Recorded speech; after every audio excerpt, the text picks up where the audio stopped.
Now, we've said that there's this tension running right the way through the Mishnah of Kiddushin, the Mishnah of betrothal, as to whether the act of betrothal is a legal act or an emotional act.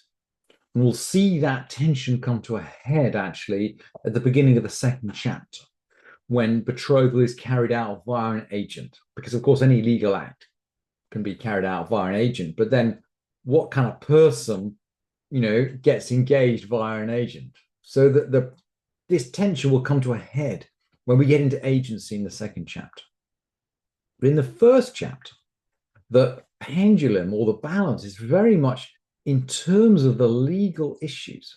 So having started with how we make a betrothal, the chapter then goes down a descending hierarchy of different kinds of objects which we might acquire with money or with other resources. And we've discussed the Hebrew slave and the Canaanite slave. And now we're going to go on to animal. Fourth Mishnah, a large animal. So this would be a cow, for example, or an ox. A large animal is acquired by being handed over. So what do we do? So we might have, for example, a bit. A large animal is acquired by being handed over. So we might, for example, be holding the animal via a bit, via reins, which are attached to the bit in its mouth. And we hand over the reins to the purchaser. And as we hand over the reins, essentially we hand over control of this animal. That's how title to that animal changes hands. And small animals by lifting. Well, what if it's a tiny little lamb? Well, a lamb you could acquire by lifting it up. That's according to Rabbi Meir and Rabbi Eliezer. Divrei Rabbi Meir, Divrei Rabbi Meir, Rabbi Eliezer, or Rabbi Elazar. Sorry, the words of Rabbi Meir and Rabbi Elazar.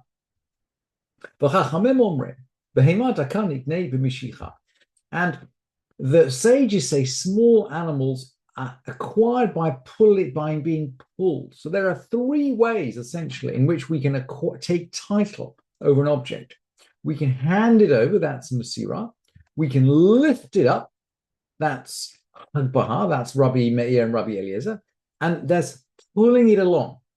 And we'll see that for other objects, pulling it along serves to transfer title. And the sages seem to be worried, okay, what if this lamb is not big enough to be lifted up? Or what if it doesn't want to be lifted up? Or what if it wriggles? Well, we can acquire title to it by pulling it along. We don't have to actually lift it up.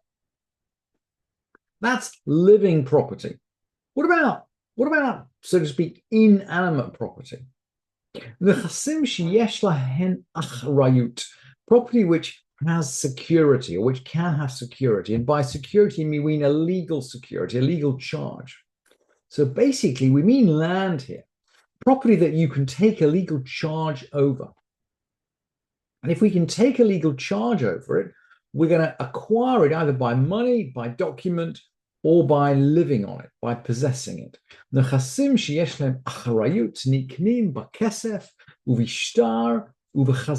is actually just like the Canaanite slave.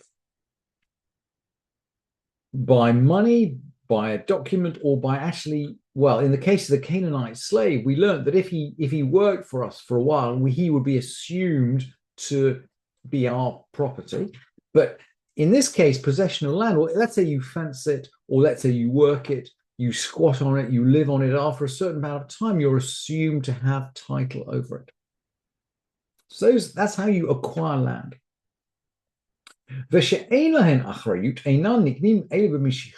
And if the object doesn't have security, so in other words, any other object, it can only be acquired by being pulled, by mashicha, just like the sages wanted to do for the small animal. So you pull it along.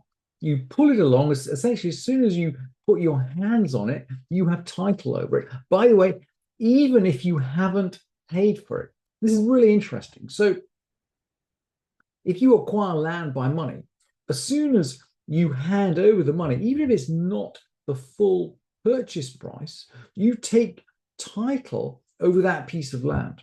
Obviously, you have a liability to provide the rest of the purchase price, but essentially, title transfers as soon as you start to hand over the money, or indeed the document.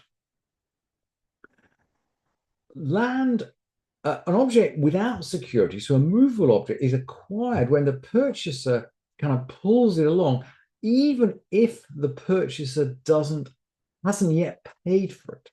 Now, he will, of course, have an obligation to pay for it, which we'll deal with. Well, we'll deal with this pretty soon. But title transfers when he pulls it, not when he pays for it. Now, we could mix these up, of course. We could have, for example, land that's got movable property on top of it. Maybe this is, I don't know, a piece of land with a tractor on it, or a piece of land with some tools on it. So what do we do when they're mixed up? So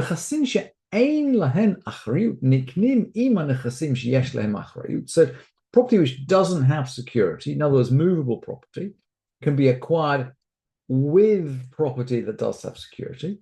And we're going to use the same title transfer that we do for land. In other words, the land basically drives the transaction, even if there's some movable stuff on it. I guess it's a bit like buying a house. You'd buy the house by transferring the title deeds, and if the house has got in it some light bulbs or some equipment or anything could be in a house, you're going to take possession of the objects in the house with the house itself.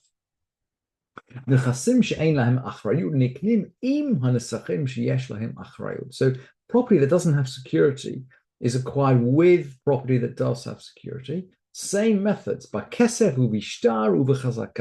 with money, with a deed, or with possession. And there are implications. And that, without security, obligates property which does provide security to take an oath concerning them. So if you need to take an oath, for example, about the status of the movable property, that is going to obligate the purchaser of the land to take an oath at the same time. What about barter? Anything is used as payment for another object. Now, we're excluding money here. We're talking about exchange here. Well, we'll see we're talking about exchange. Let's look at the language of the Mishnah.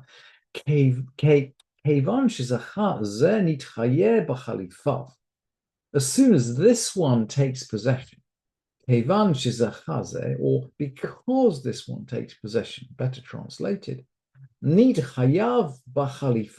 other one has liability for the exchange. In other words, once the first one takes possession, he has title. And the other one has a debt to perform the other side of the bargain. Kate Stud, how does it work? So someone exchanges an ox for a cow, or chamor b'shor, or a donkey for an ox. So we're exchanging two animals here. We're bartering. As soon as the first person takes possession of the first animal, title passes, the other one is liable for the exchange as a debt. And that only occurs, so to speak, with person-to-person transfers. Reshut hagavoha bakesef. The gavoha is effectively the temple treasury. It's the sanctuary.